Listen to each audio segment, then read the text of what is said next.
Nathanson joins us, ABC News entertainment guru. Good morning, Jason Nathanson. Hey, good morning. Happy Friday. All right, we're going to start off with TV. Let's start off with Stranger Things 2 on Netflix. This was a mega breakout hit the first go-around. Sort of came out of nowhere. Now getting just in time for Halloween. What are we hearing about Stranger Things 2 on Netflix? I have seen the first 2 episodes, and I can tell you, if you're a fan of the first season, you're going to very much enjoy the first 2 episodes at least. You get right back into it, right back into the town, right back into the kids, right back into everything that's going on. It picks up a year or so after the events of last season, where this town of Hawkins, Indiana, everything got upended, and they revealed that there's, a portal to another dimension with monsters, basically, in their town. So everybody's trying to deal with the aftermath of that. And kind of the PTSD, everybody's dealing with it in their different ways. It starts out kind of slow is a bad word because that implies that a negative connotation.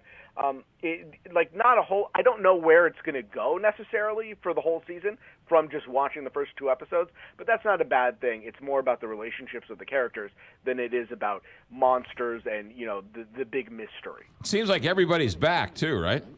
Yeah, everybody's back. There's new characters. Paul Reiser's there this time around. He plays a psychologist. I think he's a psychologist. He's kind of a doctor. You're not really sure of his intentions. There's a couple other characters. There's some new kids in the mix.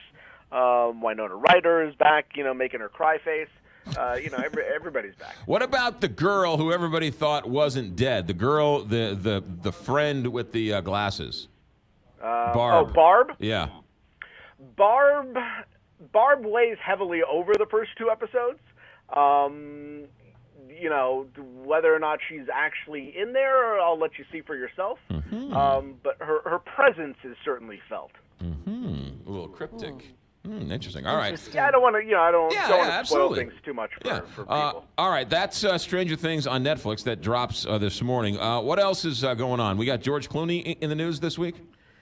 We do. He's got a new movie called Suburbicon that he directed. It stars Matt Damon and Julianne Moore. It's kind of a throwback satire type thing. Critics are not into it. It's not going to make a lot of money either. Critics, the consensus over Rotten Tomatoes is that it attempts to juggle social satire, racial commentary, and murder mystery, and ends up making a mess of all 3.